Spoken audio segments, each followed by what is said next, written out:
Dear students, आज हम discuss करेंगे क्लास +2 के लिए ईंट, मनके और अस्थियां, हड़प्पा सभ्यता, हिस्ट्री का टॉपिक। ठीक है। हड़प्पा सभ्यता को सिंधु घाटी सभ्यता के नाम से भी जाना जाता है। क्यों?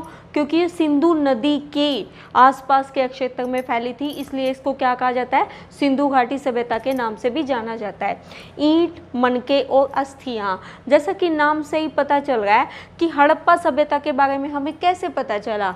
ईंट मिली है हमें, कुछ मनके, अस्थियां, मतलब हमारे पुरातत्वविदों ने, इतिहासकारों ने खोज की है कि ईंटों के बारे में ईंटों से उनको पता लगा, मनकों से और अस्थियों से, कि यहाँ पे काफ़ी बड़ी सभ्यता के लोग रहते थे और काफ़ी संख्या में बड़ी जनसंख्या के लोग रहते थे। इसकी खोज कब हुई? 1921-22 में। 1921 में किसने की? दयाराम साहनी, राखाल दास बनर्जी और सर जॉन मॉर्सल के नेतृत्व में एक पूरी टीम ने की थी। मीन्स दयाराम साहनी, राखाल दास बनर्जी, सर जॉन मॉर्सल, इन तीनों के नेतृत्व में 1921-22 में एक सभ्यता खोजी गई जिसको हड़प्पा सभ्यता के नाम से जाना जाता है। जहाँ तक काल निर्धारण की बात आती है, जो जो चीज़ें मिली हैं उनके हिसाब से हमारे पुरातत्वविदों ने हिसाब लगाया है कि क्या मतलब ये कब से कब तक रहे होंगे ये लोग। ये रहे 2350 ईसा पूर्व से 1750 ईसा पूर्व के बीच में। ठीक है। 2350 ईसा पूर्व से 1750 ईसा पूर्व के बीच में। अब ये ऐसी सभ्यता थी जो थोड़ी सी जगह में नहीं फैली हुई थी, काफ़ी लंबे क्षेत्र में फैली हुई थी। इसमें कौन कौन से क्षेत्र आते थे? भारत के साथ साथ अफगानिस्तान, बलूचिस्तान मीन्स आज का पाकिस्तान, गुजरात, राजस्थान, पश्चिमी उत्तर प्रदेश।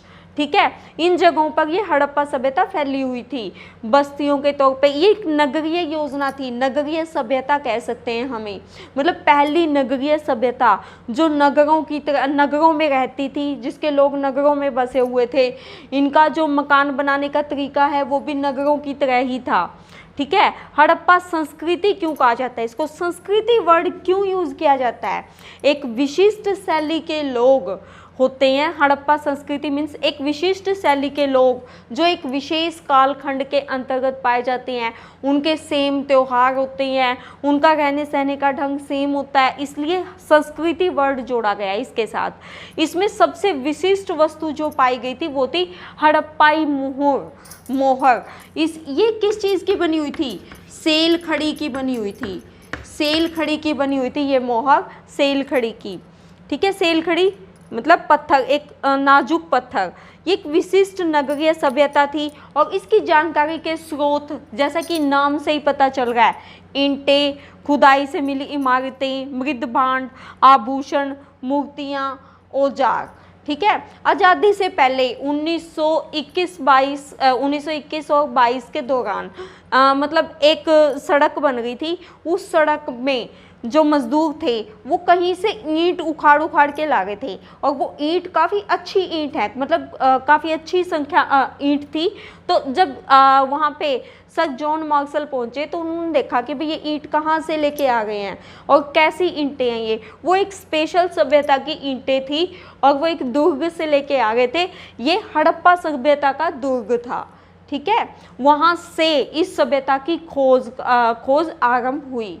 ठीक है। वहाँ से इस सभ्यता के बारे में हमें पता चलना आरंभ हुआ। अब इसके बाद हम डिस्कस करेंगे नगर योजना। हड़प्पा सभ्यता एक शहरी सभ्यता थी, नगरीय सभ्यता थी। मीन्स इसमें विशिष्ट नगर योजना का प्रयोग किया गया था। जितने भी भवन शहर के अंदर बने हुए थे वो दो भागों में बटे हुए थे। एक था दुर्ग, दूसरा था निचला नगर। दुर्ग में जो भवन आते थे वो सार्वजनिक प्रयोजनों के लिए उनका प्रयोग किया जाता था। मीन्स अनाज भंडार गृह हो गए। ठीक है। उसके बाद निचला नगर था, उसमें आवासीय भवन होते थे। निचले नगर में आवासीय भवनों का अच्छे से प्रबंध किया गया था। मतलब पूरा शहर एक ग्रिड पद्धति पर बसाया गया था। ग्रिड पद्धति मीन्स सड़कें और गलियां नियोजित ढंग से बनाई गई थी और ये सड़कें और गलियां एक दूसरे को मतलब समकोण पे काटती थी। ठीक है। और मतलब सड़कें और गलियों को ग्रिड पद्धति के अनुसार बनाया गया था। ऐसा लगता है इन ग्रिड पर, इस शहर के योजना को देख के, नगरीय योजना को देख के, कि पहले सड़कें और गलियां बनाई गई हों और बाद में रहने के लिए भवनों का निर्माण किया गया हो। मीन्स नालियों का भी बड़ा विशेष प्रबंध किया गया था इस शहर में। इन शहरों में नालियों का विशेष प्रबंध था। कैसे? नालियां, हर घर के सामने से नाली निकलती थी और बड़े अच्छे से उनका प्रबंधन किया गया था, और वो बाहर जाके, शहर से बाहर जाकर एक बड़े नाले में वो गंदा पानी उनका निकलता था और वो गिरते थे। इसके बाद हमारा नेक्स्ट डिस्कशन है मोहनजोदड़ो पे। मोहनजोदड़ो जो एक सबसे बड़ा शहर था हड़प्पा सभ्यता का। ठीक है, अब हम डिस्कस करेंगे इसके बाद मोहनजोदड़ो पे। मोहनजोदड़ो सिंधी भाषा में इसको मुर्दों का टीला भी कहा जाता है। मीन्स इसका मीनिंग निकाला गया मुर्दों का टीला। ये सुनियोजित तरीके से बसाया गया शहर है। मतलब शहर पूरे ढंग से नियोजन करके, मतलब योजना बनाकर इस शहर को बसाया गया था। इसमें बस्ती का विभाजन 2 भागों में किया गया था। बस्ती का विभाजन 2 भागों में। पहला भाग छोटा था लेकिन बहुत ऊपर था। पहला भाग छोटा लेकिन बहुत ज़्यादा ऊंचाई पर। दूसरा भाग अपेक्षाकृत बड़ा लेकिन निचले भाग में स्थित था। इस शहर को इस तरह से बसाया गया था। ऊंचाई पर बसाने के लिए क्या किया? कच्ची ईंटों के चबूतरे बनाए गए, उनके ऊपर पक्की ईंटों से भवनों का निर्माण किया गया। ठीक है, ऐसा लगता है कि पहले कच्ची ईंटों से चबूतरे बनाकर उसके बाद शहर को पूरे नियोजित ढंग से बसाया गया। मतलब मोहनजोदड़ो जो सबसे प्रसिद्ध शहर है हड़प्पा सभ्यता का, उसको मुर्दों का टीला इसका मीनिंग है। और उसके बाद सुनियोजित तरीके से इसको बसाया गया था। बस्ती का विभाजन पूरे नियोजित ढंग से किया गया था।